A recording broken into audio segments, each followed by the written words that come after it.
अस्सलाम वालेकुम। Master concept में आज से हम first year maths chapter number 3 equation की एमसीक्यूज़ आपकी खिदमत में पेश करेंगे और इस सिलसिले में हम इसे पार्ट वाइज इस चैप्टर को कंप्लीट करेंगे।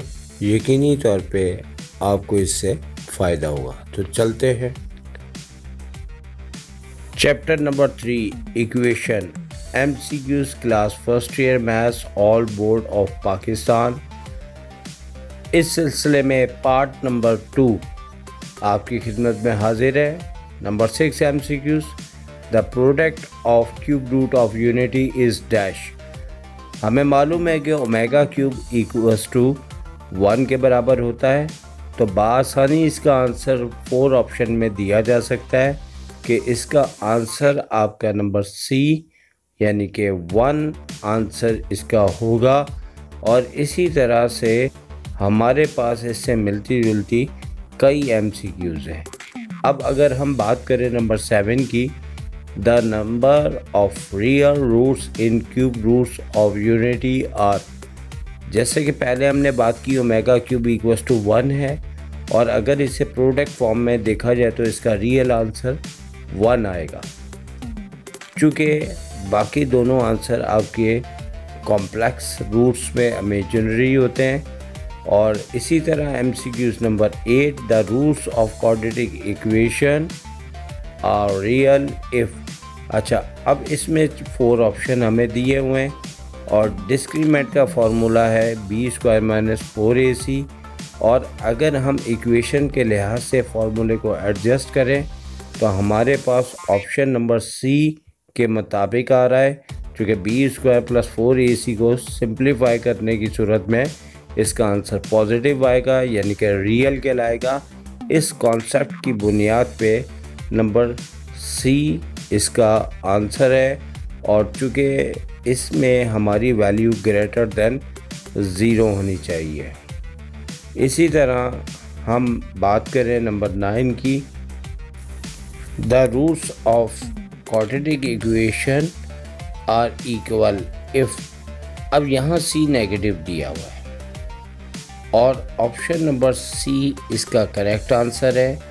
डिटेल इसकी ये है कि हमेशा डिस्क्रीमेंट का आंसर हमारे पास 0 आता है, और बेसिकली यहाँ पे हमारे पास चूँकि सी को नेगेटिव दिया गया है, अगर नेगेटिव ना होता तो इसका आंसर यकीनी तौर पे डी होता।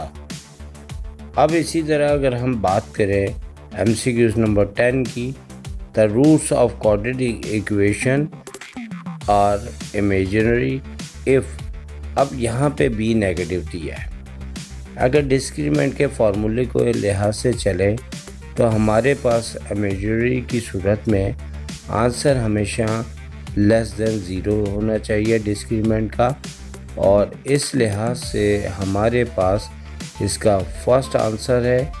और चूँकि बेसिकली सी नेगेटिव दिया था और इस नेगेटिव की वजह से डिस्क्रीमेंट का -4ac प्लस का 4ac हो जाएगा।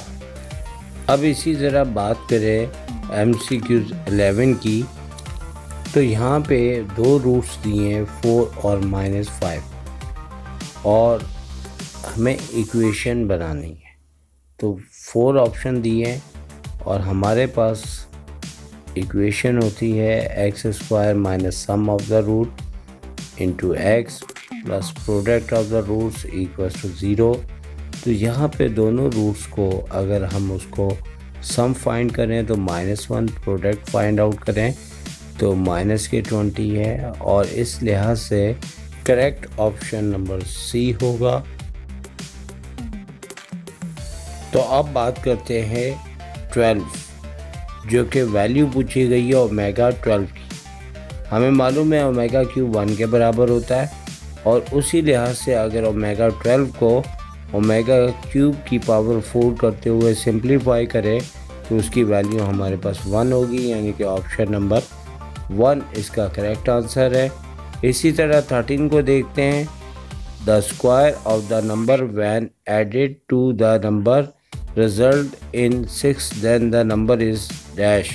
4 ऑप्शन हमें दिए हुए हैं और जैसे कि हमने सिंप्लीफाई किया है आप देख सकते हैं कंडीशन और MCQs के लिहाज से उसका आंसर -3 और 2 आएगा, जो कि ऑप्शन ए और सी लिखा है, लिहाजा करेक्ट ऑप्शन नंबर डी होगा, क्योंकि डी में दोनों आंसर। अब हम 14 MCQs समझते हैं। इसको पढ़ा जाए the sum of the roots is dash, तो अक्सर ये बोर्ड में MCQs आती है। यहाँ से हमें A, B, C की वैल्यूज़ लेनी है और सिंपल हमारे पास जो फार्मूला होता है जिसमें हम सम ऑफ द रूट्स को अगर डिस्कस करें, उस फार्मूले के लिहाज से हमारा आंसर 4/3 यानी कि ऑप्शन ए होगा।